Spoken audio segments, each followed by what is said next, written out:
Hello, hi everyone, hi again. I'm Andrea Stern. This is Navigating the Unknown, so welcome back. I'm Andrea Stern of SternRep and Ask SternRep, and I'm so happy to be partnering with APA LA to do this with you because I really believe in this group. It means a lot to me, and it always has. It's a group that is for photographers. It was created by photographers, and especially all the community support and resources. That's what we need right now. So I'm going to introduce Hugh. Let's see. Okay. This week, our co-host, LA photographer and APA LA board member, Hugh Kretschmer. Hi, Hugh. Hi. Hi, Andrea. And guests, senior art producer, Clarissa Garrett from 72 and Sunny. Hi. And senior art producer, Sandra Sanchez from FCB Chicago, joining us. Hello. Let me turn to Hugh first. Hello, Hugh. Hi, Andrea. It's great to be partnering with you and these webinars, especially being big fans of Ask SternReps as we build our community in this industry together. I've been a board member for about 2.5 years, and I'm thrilled to be a part of this particular series because we are about advocating for our photographers and bringing them information. So I'm really grateful for you guys donating your time to this cause. So thank you very much. Andrea, now it's on to you. All right. So, you know, we have a lot going on in the world right now, and we did postpone last week. As you all understand, we couldn't talk about business last week. So we are going to talk about business this week. Let me get to my script. Hold on. So my goal since I started this, or we started this, was to talk to busy art producers. It's been difficult to get busy art producers because they're so busy. So we are so excited to have these two here with us today. And this really is going to be an hour because they got to go back to work. They're busy shooting this. Let's see. I've been so frightened they'd each cancel. Every time I'd hear from either of them, I'd be like, are you canceling? Oh God. But they're here. So let's see. If you have, at the end, we will do a check-in to see if you two have any of your own final comments and words of wisdom for all of us. This is seriously such a blessing to get to hear two perspectives of the busiest art producers, Clarissa Garrett and Sandra Sanchez. Clarissa started her path at Team One Advertising, producing beautiful content for Lexus. After some time freelancing, she landed at Media Arts Lab on Apple in an intensely creative agency. She helped launch the iPad and was one of the senior producers for the award-winning Shot on iPhone World Gallery campaign. After that, she spent a few years producing great work for Honda, where she met Sandra. Clarissa is now at 72 and Sunny, making great work for Google. In her free time, she can be found with her two beautiful children or singing jazz soul in the LA area. Sandra is an integrated producer at FCB Chicago, specializing in photography, stills, art, but learning more and more about motion and broadcast with each passing production. She loves visual storytelling and partnering with creatives to make great work. That is what makes her love her job. When she's not working, you can find her in the kitchen trying a new recipe or stretching her sourdough. Sounds good. So hi to both of you. Welcome. Hi there. It's good to be here. We need to jump in quickly. So what are you both up to? What's happening right now? What do shoots look like? Please give us and whoever wants to jump in first, tell us about it. Me first? Yep. Go. What is so happening? funny because this is like we just had to talk for like 10 minutes before we started because I haven't seen Sandra's face since she moved to Chicago, but this is a great person. So I'm really glad that we're doing this together. And wonderful to meet you finally, Hugh. I'm a big fan of your work. Thank you. So it's been busy at 72 and Sunny, I think, and we're very fortunate that that's the case because I know some agencies have taken real hits based on the types of clients that they have. Luckily, we have a lot of packaged goods. We've got, beer, which is big right now. We've got Google and Pinterest, tech companies that are still doing quite well in this environment. And so, you know, I've done shoots. I can't get into real specifics about which clients that I've done things for because they're all under NDA.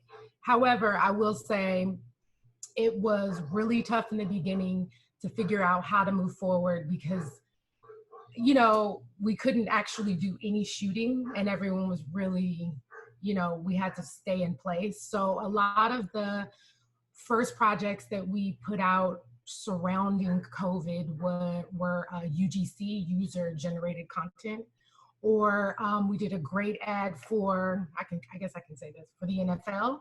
Our production team reached out to all the players and players submitted, you know, iPhone content, and those things were then edited into, which was really a beautiful campaign. With the players' heartwarming thoughts about what was happening in the world. So I think the first— How did you shoot it? How? We didn't. The players were shooting themselves. So, you know, the first half of this, and I don't know if we can parse it into halves, but I think the first month or two, we weren't doing any production at all.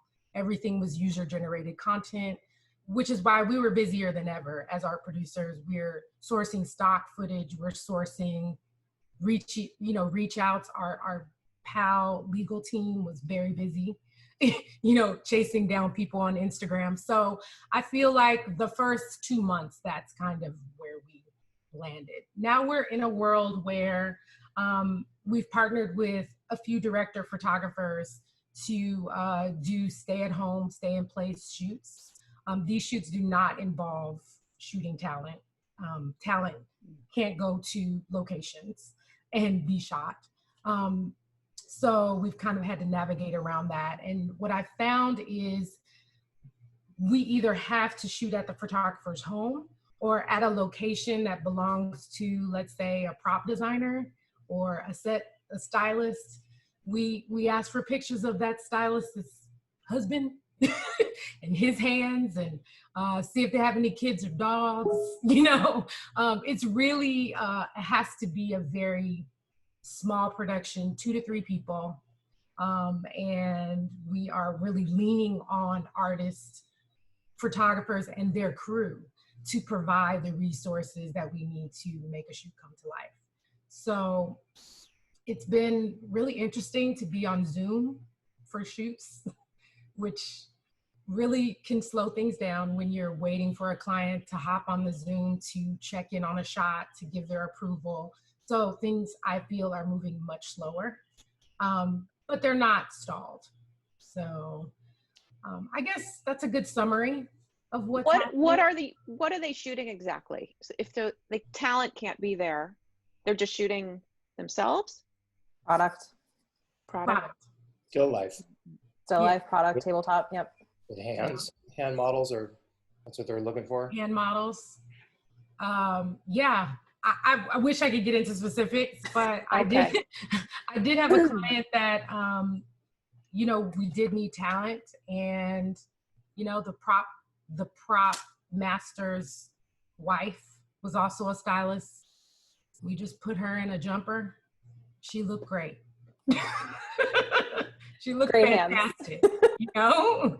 So I'm curious to hear what Sandra's doing. No, it's so interesting to hear all that, because it's so, you know, it kind of validates and also just confirms what I'm hearing from a lot of other producers at other agencies. But at FCB, it's been sort of the same trajectory. I think that, you know, we've been working from home since March 13th. Which was a Friday the 13th. You know, in my head, it was like doomsday, because we left the office and then we just like never went back. But, you know, so yeah, that probably for the rest of March, we were all trying to figure out how to work from home. And then for April, we were trying to figure out what can we do to still make stuff. And UGC was really big. You know, we were really lucky to have some clients who, and you know, at the agency, we had some clients that were sort of busier than ever. They were really part of the conversation as the nation was trying to reckon with this new circumstance. We did work for Walmart. We have Kimberly-Clark, which sells toilet paper. So, you know, we had some work that we needed to get out really quickly. And so, you know, UGC, some animation. We have a motion post studio in-house that has motion graphics artists that could work on some things and turn them out pretty quickly, even when we relegated them to their homes, which was pretty amazing. And then in April and toward the end of April especially, we started to say, you know, we're not going to put anyone in harm's way if we send them, you know, we send them our product and they're going to find, you know, they'll do a tech scout in their home with, their partner that they've been quarantined with, who happens to also be a prop stylist. You know, we were able to sort of find those situations where we were, you know, asking artists to wear a lot of hats and open up their homes and their families to see how we could still continue to make stuff, which is interesting and crazy in its way, but found a way, you know, it was a way for us to be really nimble, right? I think that, you know, we were working on stuff for clients and brands who are probably used to a very different kind of production outside of the remote aspect of it, but also with a small team, scrappy, right? Like, you know, a quick kind of scrappy shoot. But they were able to, I think, open up the possibilities of what we could do, of like, you know, whatever they could do in their home or whoever they sort of had at their disposal. We shot, the shoots I've done and completed so far have been for beverage clients who were either shot in the photographer's home or the photographer's studio, which is like linked up to their home, like that they own or that they, you know, actually happen to live very near. And it was just, you know, hand models was the extent of talent that we would utilize in those shots. And other than that, other than us not physically being there and having the creative, like in, you know, in our artist's ear, like and the length of time that things take, because it's a smaller crew that you have on set, if you are lucky enough to be on set, or in one case when it was just a photographer and his partner that he was quarantined with, you know, they were all forced to wear a lot of hats, and it was a crew of exactly 2 people. So where we'd ordinarily get, you know, 6 to 8 shots in a day, we were lucky to walk away with 3. Everything just takes a longer time. That compounded with Zoom calls, figuring out client communications. You know, if we're all on set, it's much easier for us to be able to pull a producer aside or have creatives talk, you know, separately with a photographer, for, you know, the producer and account to manage the client. And all of that, you know, we're all now in the same Zoom room and looking at the same screen. So we've had to sort of figure out how those communication channels have changed as well, and how we can manage those so that everyone is able to say what they need to say and get what they need to get done out of the shoot. I say all that to say, all of that is new, but the actual product and the results that we're getting from these shoots have really impressed me. I mean, it's really as though the process has changed, the results are stunning. And I think that, you know, we're not seeing our clients have to compromise in the level of work they have to achieve, even though the protocol and the procedure of this has had to take some serious adjusting to keep everybody safe. I assume because it's slowed down and you get less shots, the budget is different. Is that right? The budgets are never different, Andrea. No. Let's just keep it real, shall we? I mean, if it's a $20,000 to $30,000 shoot, that's what they still have. And I think what's happened is a $30,000 day is typical, and you do that, but now we need you to do it in 2 days, and it's still $30,000. So wow. However that breaks out, I mean, we are hiring less crew, like Sandra said. I think it helps. Just one tip is that everyone should adjust their identities. If you are a photo assistant, you should be a photo assistant with prop styling leanings. and you can maybe do some, like, say your other things. Yeah. You know, because we need people who can wear many, many hats, like Sandra said. In this moment. And the photographer as well. Same theory. 100%. I was just gonna say, yeah, I was watching this shoot like my first COVID production, but I was watching the shoot unfold on Zoom, and the photographer called in from 2 computers. One was him just sharing his capture one, and then one was where we could kind of actually talk to him face to face and give him some feedback. And you know, he had to wear probably more hats than I'd be comfortable with making a photographer wear again. But he was his own digi. He was his own assistant. You know, he was the props assistant to his partner who was doing the prop styling. And so that lent to the slowdown of the days, but also he did a wonderful job. And he didn't have production support on the ground with him either. So, you know, he had to kind of be his own producer and keep time and all this stuff. And he did a wonderful job. The results were awesome. I felt awful for him the whole time because I was like, I just wish he could have some help, but you know, we weren't able to do that. And I think now that was, you know, at end of April, now we're coming up on the middle of June already somehow. And I think that things change by the week or by the day or even sometimes by the hour, in terms of the information we're having to constantly intake, adjust, see how we're having to be flexible. I was talking to another producer just the other day, and we were trying to problem solve something that seemed simple, but the more we talked about it, it was harder. And I was like, I think we're all like juniors in this moment. Like we are all having to kind of relearn how to do our jobs. Are you feeling the same way, Clarissa? 100%. Yes. It was a very strange. Never spent more time with Getty since I was a junior. I've never purchased more stock. Exactly. In so many ways, it's really adjusted like the level of knowledge that we have and our experience in some ways, you know, of how we expect traditional productions to look has in some cases kind of gone out the window because we all have to sort of figure this out together. And that also takes partnering really closely with photographers and us really leaning on them of like, okay, now in this new reality, if you're going to be wearing more hats, how many shots can you really do in a day?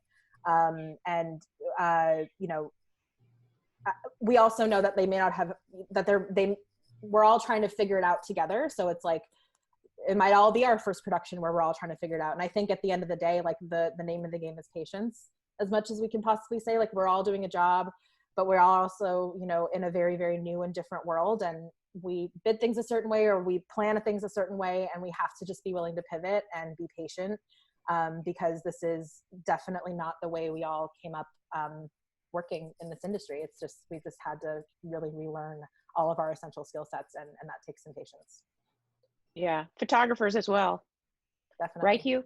Yeah, can I ask a question? Have you guys had to like adjust the content? In other words, you know, you're talking about still life and working with hand models. Did that content change the direction after the pandemic, or did you have to shift from like, you know, an approved layout with models and then this happened and then you had to shift the content over to hand models and still life? Does that sound right? Yeah. I think creatives are really being very thoughtful about it. I know all of our strategists as well are, when we go into thinking about how to execute something or the idea never has a room full of people in it. That doesn't make sense to do that now. So I think for even as far back as strategy, we're strategically thinking about how to communicate differently. Yeah. At this point. And I think that's just having like super smart strategists, super smart creatives who are coming up with really smart solutions. I actually have one funny story. We were in the middle of a Smirnoff campaign. It just came out like a month ago, and we had shot already on location and on set and did this huge party scene, and people are drinking and partying, and COVID happened.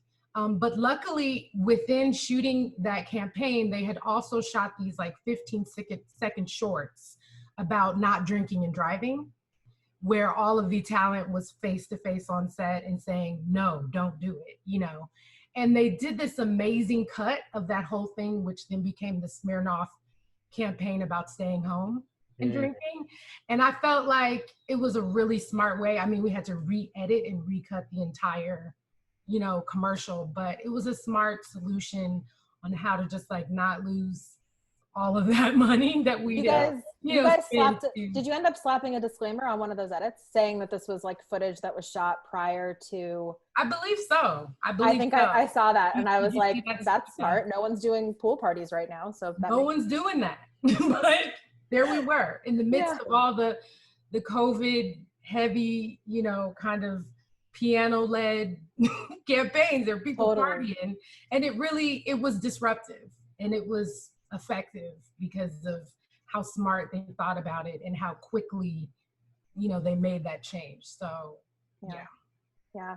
On my end, I think it's a lot of the same. I think that, strategy has been so pivotal on every kind of production coming forward. And one of the big questions we've sort of asked as like a FCB production guideline for anything going forward in the time of COVID has been,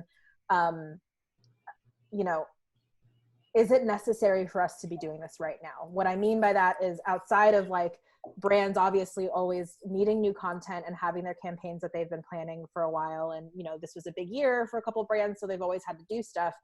But I think that there is more of an awareness of, people like I said, like I saw, I think that spot, and it had a disclaimer on it saying like, shot previously used footage or whatever the case is, because I think the public is really aware and sensitive to what essential work is. And if your brand is going to throw a bunch of people into a backyard without masks on, that would probably reflect really poorly on your brand. So we need to be really clear about what we're asking people in the industry to do, because I think that also audiences are very aware that if they see new work happening right now, what does it look like, and is everyone being safe? We did another producer that I worked with did a spot for Cox, and they, Cox Communications, and they were kind of pretty far down the road one way and did have to pivot their script because of everything that happened. And they had to put talent in masks and, sort of rework what that spot was going to look like, just based on knowing that the way that it was originally concepted just really wasn't going to be relevant or feasible for the brand messaging they were trying to put behind it. But in terms of in initial concepting, I think at this point, anything new is done through the lens of knowing like the context in which we're going to be operating as a production, and the context in which it will be received by an audience or a consumer. How do you guys plan, like, because change happens so quickly right now, how do you plan next week, next month, which you guys need some time? Andrea, I'm still trying to figure it out. I don't know. I don't know how to do that in my personal life, much less in my work life. You guys, tough. I mean, the whole production for this just jumps. I have so many questions. I don't want to get lost. One question from previous was, so you're getting less shots per day, right? But as you said, Clarissa, then it could go into 2 days, but that's our budget, same budget. Yes. Okay. And I just want also, before I jump into where we're going, I want to stick to remote shooting. And Sandra, you explained the two cameras, Capture One. Yeah. What else? Can we get more details on how the remote shooting is happening? Yeah, I'll go first. For the ones I've done so far, they've all been a little different based on the needs and based on client comfort and trust with the agency. So on the first one, we had a Zoom call. Photographer had kind of two cameras, one where he could talk to us and one that was just his digi station, basically his separate laptop that was his digi station. I will preface by saying that different setups will work for different people and different shoots and different needs. But overall, I think one thing that's really helpful is doing everything possible and that makes sense to sort of preserve the on-set shooting experience. And what I mean by that is partially from the agency end. Like, no one wants to sit on a Zoom call all day. I get it. It takes up a lot of like memory on your computer. It's boring for most of the time because everything's going even slower than it would go on set. We don't have crafty, whatever. But at the same time, it helps to sort of keep everyone in the mindset of like a shoot is happening and we're all here together. And when people start to think that they can keep a Zoom in the background but do other things, it just slows things down even more. So we made sure that we were really clear, at least to our internal team and where it made sense for our client teams, that if they weren't going to be available and on the Zoom, or there have been other programs too, but Zoom is kind of the catch-all. If they weren't going to be on the Zoom the whole time, that we could text them updates. Like I was getting screen grabs from another photographer and texting JPEGs before moving on to the next shot or next scene, but that we needed a reply within 15 minutes. because we couldn't let it hold everything up. And if we didn't hear from them, we couldn't guarantee we'd incorporate their changes, and we kind of had to move on. So that from an overall standpoint, I think in terms of the speed of communication is super critical to keep, because it's the biggest thing that's changed in terms of how this stuff is run. But the dual camera thing works pretty well for some people and on some shoots. Again, it was nice to have that kind of face-to-face interaction when we were giving feedback. I've also been on other shoots where it's just been the screen that they're sharing is just their capture one, but then via voice, they wouldn't have a separate kind of call into the Zoom, but then they would just voice over any of the feedback, and we could communicate it that way. And then,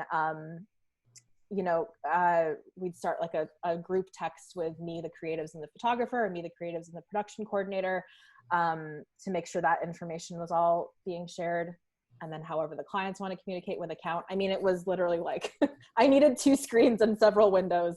Wow. It was kind of insane. And it takes practice, right? Like I would love, every time we do it, I think people are starting to see where the pain points are, or what is working and what isn't working. And so we are just trying to be in all things flexible and adjust as we start to learn more. But so far, no matter what the process is, again, I think that keeping in mind that we're trying to preserve that on-set experience of looking at a monitor together and giving feedback promptly is the most important thing in terms of the remote shooting that I've been doing.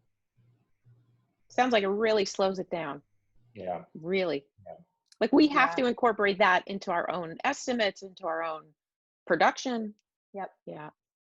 Yeah, I Clarissa? think every photographer should have like a live stream service that they're offering. I think that live streaming is essential, right, at this moment. And yes, I second everything Sandra said. I did a beverage shoot in that same way, and there were only 3 people on that set, and they just had to wear a lot of hats. We had a food stylist, the assistant, and the photographer was his own digital tech. So yeah, I second everything that you said. Go ahead. Yeah, sorry. I will say just one other thing though, Andrea, like you're saying, yes, that means that it'll take more time on set.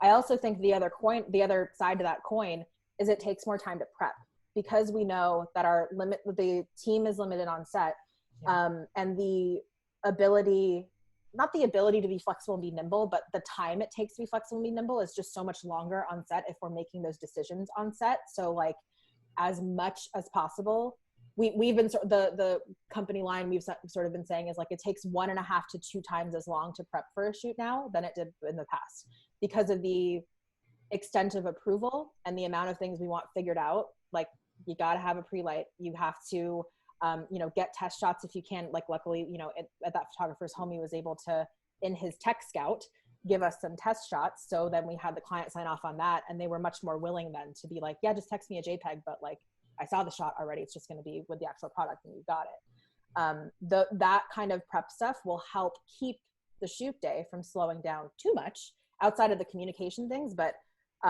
in terms of like the limited team on the ground, I've found that really, really allotting for in your bids, in your planning, like put more time into prep up front, because you can't go out and get new glassware the way that maybe you would have been able to, or go to the prop storage or whatever. Like it's just not feasible or realistic on what we're having to do remotely. But how does that not affect the budget? Yeah, that was my question. But Clarissa, what did you just say? I was just going to say, we've been doing a pre-pro and then the pre-pro. Wow. So we've been having 2 pre-pro meetings basically. Yeah, it's a tongue twister. So how does budget not change when it's taking so much more time? I mean, we have to pay the assistant. We have to pay. Yeah, I've sort of found there's been sort of two ways to look at it. From my end, the clients are seeing, we can only have like 10 people or fewer on set. So our crews are smaller. So, it should be cheaper, right? However, to sort of offset that, we're looking at more time, and we're also looking at safety stuff, right? PPE, right. Ensuring people have sanitation breaks, hiring a medic, hiring a safety advisor. If you're going to do all those things on an actual set. I think, and you know, and in addition to a longer prep time, which I think I probably already said, but all that to say, what we've tried to communicate, you know, client budgets are client budgets, but I never try to let them know that, you know, they're not going to be saving anything. All of it is just being reallocated to the different, you know, the different things we have to consider in the way that we produce things now. And depending on the shoot, and all I've done so far have been relatively simple, you know, tabletop still life product shoots. But as that begins to expand into where we may be going soon, I can see that conversation potentially changing to, you know, how can we be more realistic about this budget now that we know more, we have more experience, we know that we can't get away with this many weeks of prep, we really have to put in this much more, and it is more hours and it is more time. And you know, for shoots going forward, I think there can be a case made for that conversation. I think that in the upfront of, like, I'll call them reactive shoots of, like, we already planned on it and we were going to do it now, and that we already have this money set aside. It was really difficult to explain or even know or understand the way that that was going to affect budget. But I can also see that that might change in the next 3 to 6 months as new, larger productions may start coming across our tables, our desks. I don't have a desk anymore. I have a table. Sorry. So clients might pay more in the future, depending on the type of shoot. I think that we can explain to them why things may cost more, and they may be more able to understand why that is the case, in the context of what's going on. Yeah, so it sounds to me like, are you doing a lot of hand holding with the client right now, trying to explain things? And holding my own hand, Hugh. Yeah, I don't know what's going on. It is. It's definitely a lot. Like I said, we're relearning our job, but also having to lead with confidence our clients and our internal teams through making sure they know that things can still be made at this time. It's an interesting balance. I'm sure Clarissa, you probably experienced the same. Yeah, I think tomorrow, apparently, we are allowed to shoot again, according to Mayor Garcetti here in LA. So I don't know what that looks like. And I'm certain that we're still, as an agency, going to take every precaution to keep these shoots very small. And I know we're already talking about having a medic on set, sanitizing overnight. All of those people have to get paid, and they will be on the estimate. So yeah, I wasn't saying they're just still expecting the same for the same money. But again, like to Sandra's point, we're talking about budgets that got approved in February that can't expand. And so I think going into planning, strategizing for what comes next, all of these things will be taken into consideration. Right. I don't want to get lost in my own head, but I have to ask you about the remote shooting. Are you doing, like, can they mark the clients and you guys, can you mark up the images to show the photographer? Is that important? I think that I did have this similar, I was doing a project for a client, and it was a CGI project, and it had to happen quickly. And we used this app called Frankie, which has its pluses and its minuses. I don't love it, but if you need to real time comment and mark up, it's pretty snazzy. But it can't replace looking at a large image in Photoshop and seeing all the details. Frankie is not going to get you that. I think that a lot of people doing like animation and sort of logo creation use it, and it's a cool tool. But so not for product photography, you don't need to, or cars, or I haven't found the need to do any markups. I actually think that communicating on a one Zoom meeting like this is very effective, especially if you also have access to looking at what's happening on set simultaneously. It's just like, hey, move the can a little to the left, right, on back, some ice. It's not as granular as that. Yeah.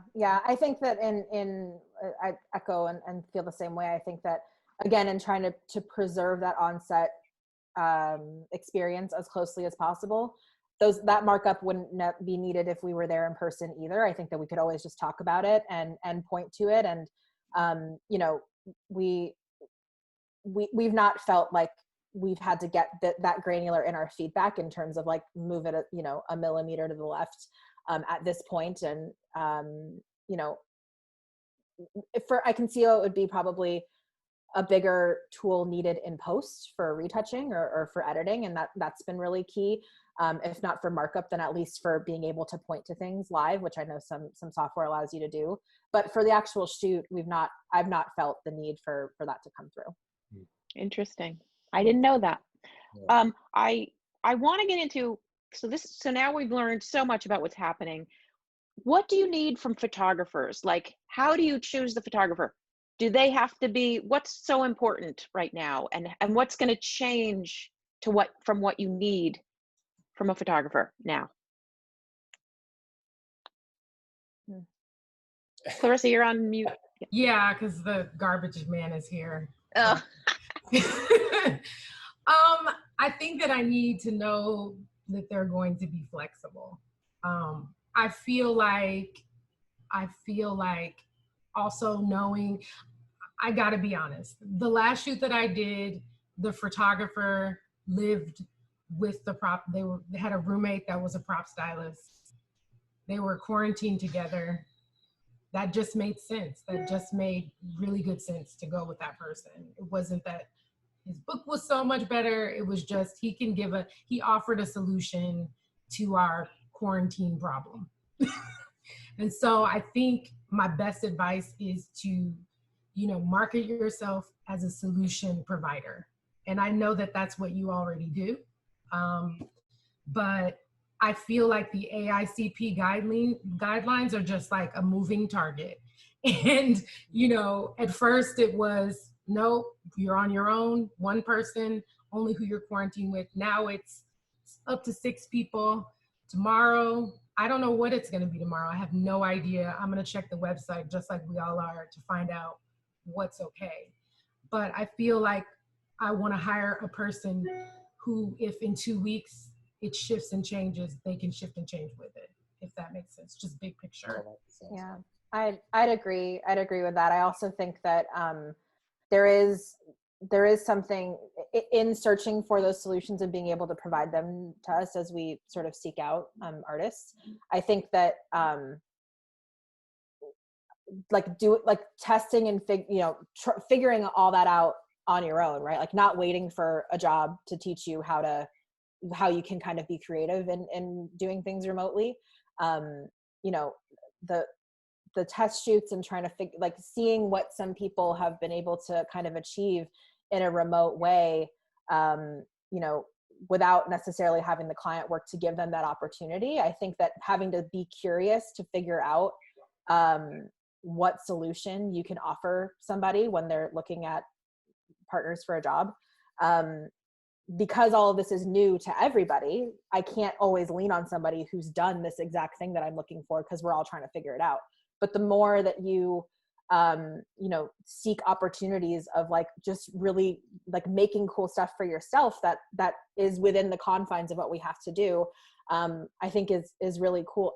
Seeing what people come up with, I think, is incredible. I think I saw Catherine O'Hara had some photos taken for, it was like Vogue, or I forget what it was, but Art Streiber used a drone, and like she didn't have to leave her home. They styled her and sent her a bunch of stuff, and they used a drone, and she was shot in her backyard. And I wouldn't have thought that was a thing that we could probably have people do, but apparently it's an option. And so I think staying really curious and creative, as we all are, to try and figure out and be able to put forth those solutions, whether they're highly practical and logical, like, oh, you made a good choice and you live with a prop stylist, or if it's just trying out those new things of, you know, of stretching the realm of what's possible. Because I think we all have in our head how we're supposed to solve this quarantine problem, this COVID problem. But I think there are probably more ways out there than we're considering. And we are looking for those opportunities and solutions, and we are looking for photographers who are also capable to be flexible and open to new ways of doing things as a way to solve that problem as well. Have you guys been receiving capabilities and resources decks from photographers? And are you more likely to choose people that have case studies in those decks, proven ground, in other words?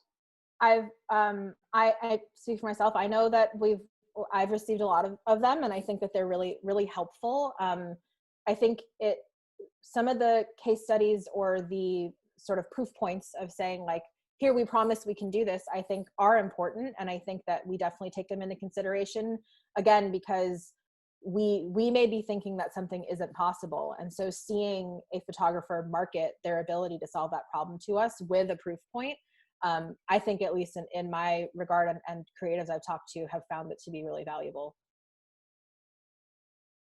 Yeah, I have a COVID bookmark tab now. And every time I get one of those, I'm archiving it, and I definitely am looking at those resources every time a project comes up. I think it's really important. I was just going to ask you, how do you find photographers now? Like, has it changed a little bit? As far as marketing for us, should we do it differently? I mean, we can't meet you person to person anymore. Yeah, no. We can't email you we can't send you a promo at the office. That's true. Has it changed? I mean, honestly, I still look the same way that I used to look. I'm looking at rep sites. I'm always concerned about the creative as well. I'm never like, oh, creative doesn't matter. It's only about if they can work at home in place. No, you need to be an amazing photographer and have a wonderful portfolio that's applicable to the job that I'm sourcing for. Like, that's a no-brainer.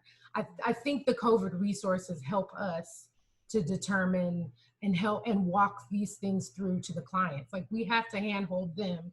So if I'm sending a deck that says, this is an amazing photographer, but also look at the case studies, look at the solutions that they can provide us. This is a safe option for you. So it just helps us to communicate to the clients and our legal teams internally. They love them too. So yeah, I mean, it's helpful. I agree. Wow. What resources do you where do you find photographers? What websites? How do you search? For me, I've been using, the email promos that we get, I file and I search through, not reading them all, reading many of them and taking the time to open them up at the end of the week. I try to give myself some time, but I keep them all in a folder. And then if there is a need where, something from previous experience, or, I'm not able to immediately think of a list of 30 people I can give to my creatives, I'll actually go into that folder. This is probably a system that I alone use, but I'll go into that folder and then I'll actually search keywords, right? So if it's like, if it's supposed to be tabletop, if it's supposed to be food and beverage, or if it's like, someone worked on Smirnoff that I just can't remember who that photographer was, I can search Smirnoff in that promo folder and remember kind of where I saw it. But I use that as sort of a hub of searchability as I'm trying to find new photographers. So email promos. I know people hate them, but and I definitely don't hate them. I use them, but I found a way to use them to make them useful for me. I think that some things work for some people and some things don't. But I'll use sort of that folder system, and then as well as going to rep sites, as well as going to sometimes on occasion I will use Instagram and kind of see what people are doing, especially if it's a really social content, creative heavy kind of production that we're looking at. I know everyone has kind of different methods, but and to answer your previous question, that hasn't changed too much for me in new COVID time. Yeah, go ahead. Sorry, no, go ahead, please. I think that just as a top level, most art producers really love photography. I haven't met too many who don't love it. And so in our downtime, and I've had downtime in my life, we typically are like looking at sites. We're looking at rep sites just for enjoyment. We're looking at, editorial spreads. We're looking at what people are putting out on blogs. And there's a lot of different ways we're ingesting visual content. And at those times when you have downtime, that's when you're bookmarking and filing the things that you love, so that when a job comes along, you don't have to be just so reactionary and panic. Yeah. You kind of already know, wow, visually, this would be amazing for this thing. Do you know what I mean? And so if you have a steady diet of consuming art, you kind of have some solutions when a project comes along, if that makes sense.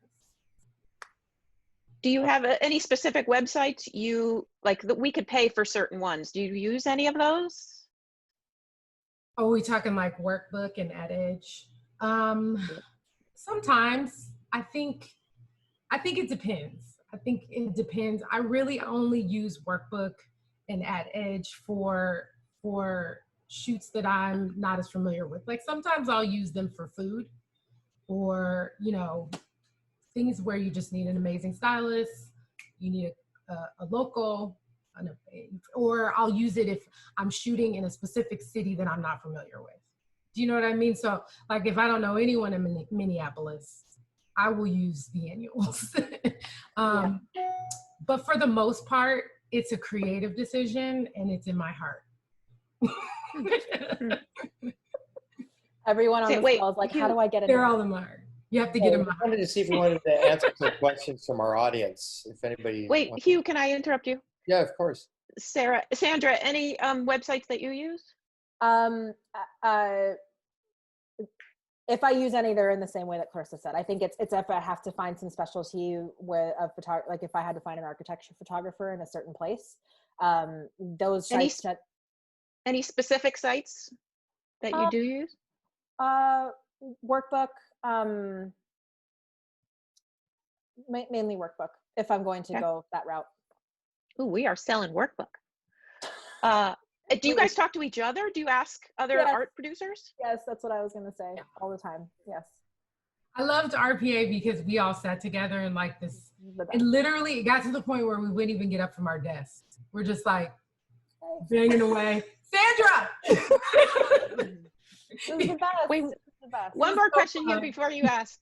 Sure. On emails, if we do a different, how important is the subject? Can that determine if you open the email or not? Do we have to, what's a great subject? I'm not that petty, no.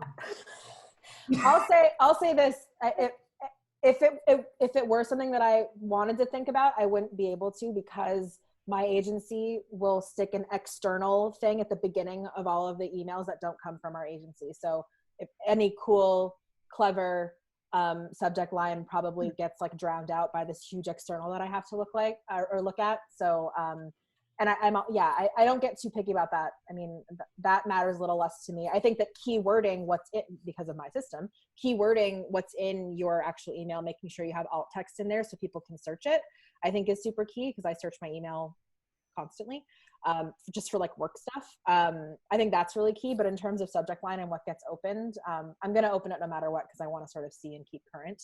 So that personally to me doesn't really matter. And maybe location. At this point, I feel like that's really important. Location. Yeah. Yeah. For my lonely system, probably no one else uses this, but maybe if anyone else wants to, they can. That's a great idea. That's been useful for me. Yeah. Hugh, what was the question? Sorry to interrupt. There was one I found very interesting. Are clients looking for a written statement on our websites that describe a shoot scenario in detail, some sort of policy? Do you think that's advantageous or is it not necessary? I think on some larger jobs, or most of my larger jobs, we require a treatment. So that is your moment to express yourself about how you did. Is that what you meant? Well, it's kind of, but it sounds to me like it should be like a statement on your website that's permanently there to talk about your scenario and what you have available. So, I mean, I put my capabilities catalog deck on my website, but I think this is something a bit different. I think that's amazing. I've seen some photographers add like a work in place tab to their site, and which talks about, what they're able to offer. And I think that's helpful. I think also one thing too is in terms of like a statement that's going to be bannered across a website. I think that's great in order to pull attention to maybe the separate page you have that outlines your capabilities. I worry about that being like this permanent statement that's always there, because as we touched on, you know, if it's always going to be there, I might not read when it changes. And I also think that things are changing so quickly that that process or procedure probably is less permanent than we think. Yeah.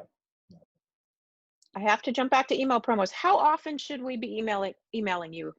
How much is too much? Is once a month too much? No, once a month is fine. Honestly, if I don't feel stalked, I'm fine. Like, some people stalk. Let's keep it real. What does that mean? Honestly, the unfortunate thing, an email a day. And Clarissa, I didn't hear back from you, but I'm just putting this at the top of your inbox. It's like, okay, even if you're talented at that point, you've lost me. Do you know what I mean? And just, you know, an email every couple weeks, once a month. If I'm on your newsletter and I'm just on it and you know, that's totally fine. But I feel like there have been instances where I have had to pick up the phone and call, and it wasn't for a job. It was, this is aggressive. You have to stop, you know?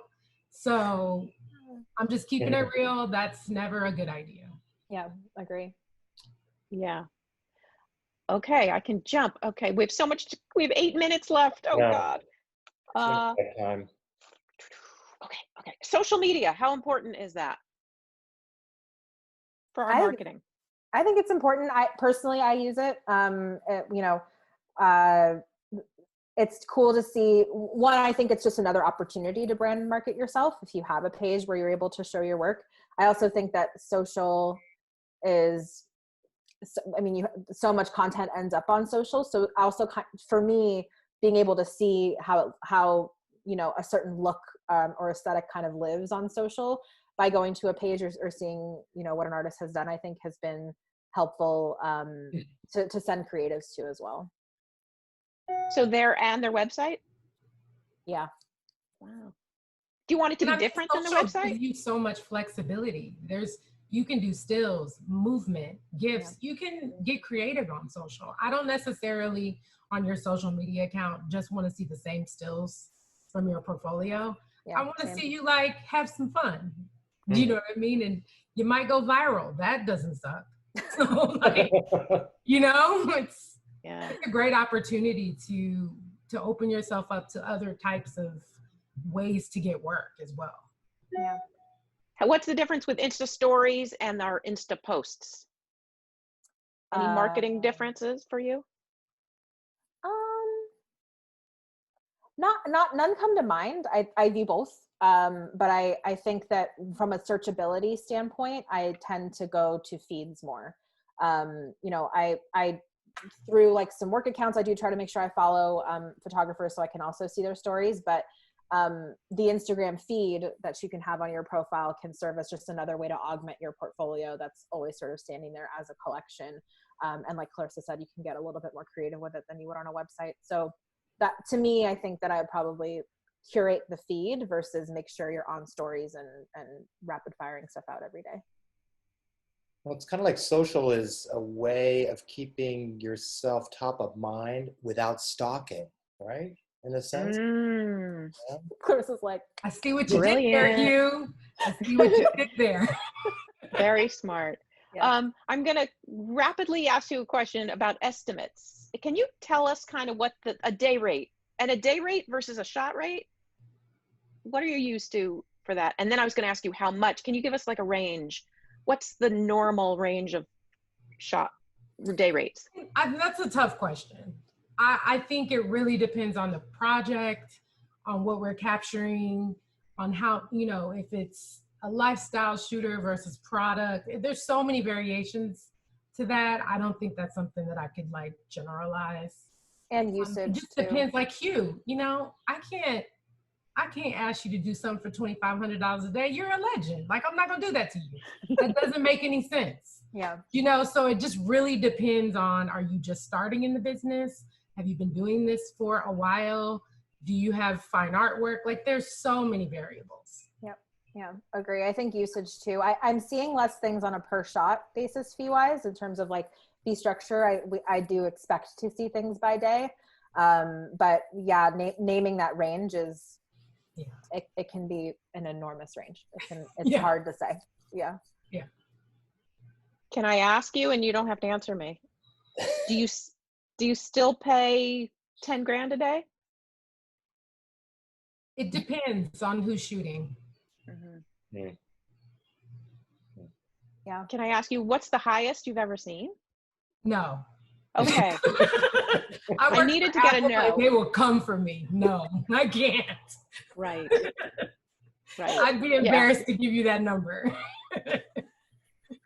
I kind of want to give it myself. I think my highest has been like 25 a day, 25 grand. Yeah, mine's on a I'll answer it. basis. Mine's on a purely project basis. It's not day rate, you know? Right. Yeah. It all depends. It all Right. depends. Mm-hmm. Are there any red flags about an estimate that we should know about? Too low would be one, I think, and not having the right, line items. For me, for me, I was just going to say, like, we, as producers, we try to make sure that we give, like, we have bid spec sheets or RFQs or whatever the case is. And like, if an estimate has blatantly missed several things on that bid spec sheet, it's a little bit of a red flag. But, usually we just try to make sure that if we do, if a producer is providing that information, check it twice just to make sure that it's understood and everything that's in there is included in the estimate. That's all I'd say. I know we have 3 minutes, right? We got to stick to this. Yep. Sorry. Clarissa, Sandra, we got to stick to the 3 minutes. 2 minutes. 2 minutes now. Yeah. I got so many emails. I know. I got a call right after. They're coming in as we're talking. You can hear the pings. I hope not. Yes. Two quick questions. I'm sorry. Good. That's why I keep muting, because it's literally. 2 quick questions. Do you have any tidbit of information that would be helpful to photographers that they don't realize? Is there something like grabs you and be like, damn, they should all do that, or that was impressive? Anything in general? It's hard for me. I'll just say that, like, the creative call and your opportunity to connect with your creatives. We when you get to a creative call, we've seen your work and we like it and think that you can do the job. That creative call is the job interview portion where you try to make sure there's a chemistry mesh, and also we want to see what more you can bring to it. And I think that takes a lot of practice. Creative calls, I've had very, very good ones and I've had pretty rough ones, and it's a skill that I think takes some honing and just comes with experience. But know going into it that when you come to a creative call, your portfolio has gotten you to that point. And so we want to see what more about you or about your work you can bring to that specific project. I think that's important. No. Clarissa, anything? Yeah, no, I agree 100%. The creative call is the deciding, it's the moment. I don't know. I think just as a person who loves photography, I think if you can evoke emotion from this person, you have succeeded in whatever way. So that's what I'm always looking for when I'm choosing a person to do a job is, can you bring more to the table than just shooting an image? Yeah, I take it as if I get the creative call, I've won already. That's For huge. sure. Yes. Yeah, it's huge. So, okay, it looks like it's 1 1 o'clock, lady. Yeah. Oh God. All right. Should I ask you one more, or you want to go? I have to go. I have to go. Okay. So Okay. Sorry. This has been so much Stay fun. forever. Yes, thank you so much. And Clarissa, I'll call you later because, girl, we got to catch up. I know, it's so good to see your face. Thank you. And you. Hugh, stay on here for a second. Okay. Thank you ladies, guys. Thank you both. so much. Thank you. All right. We'll be in Bye. touch. Okay. Bye. Okay. No, So Hugh, what did you get out of that? What did you learn? Because I learned a lot. Well, I think it's just, steady as she goes. Just be mindful and respectful when you're talking about approaching them. Keep tabs on what's going on, and adjust your treatments to accommodate the certain circumstances. but don't be afraid to, ask for a little more money if it's going to take longer for you to do your job. They're hiring you for your professionalism. And if that means, from your professional perspective, you need to increase your rates, you need to increase your rates. So that's what I got out of it. Yeah. How about you?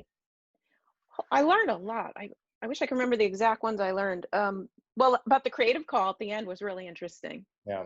And how that really can get you the job. Absolutely. That creative call. Yeah. And the treatment I wanted to ask, but do you do treatments, Hugh? Oh yeah. Yes. Yeah. Yeah. You must put a lot into it. A lot into it, and they're fun to do. I love talking about the details, but now even the presentation itself is so glorious. It's yeah. the presentation is up there. So I've had a lot of help with that. I found how they look for photographers, how they handle their emails, remote shooting. That was really interesting. Yeah. It kind of set the whole tone for it.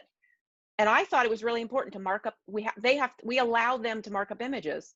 Not so important. Yeah. That was interesting. Yeah. Okay. Any other comments from you? Any last minute?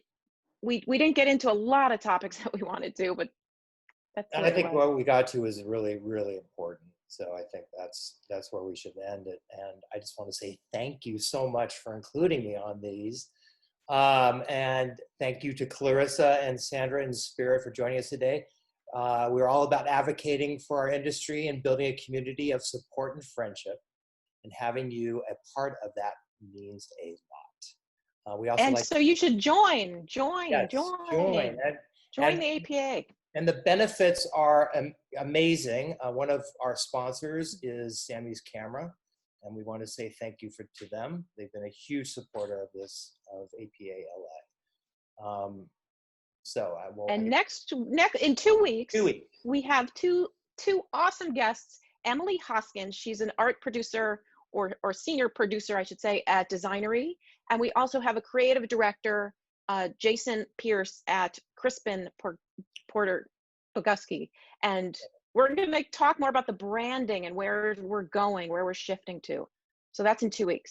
Okay. Wait. Okay. Until then, adieu. Okay. Thank you, everybody. Bye, everyone. Bye.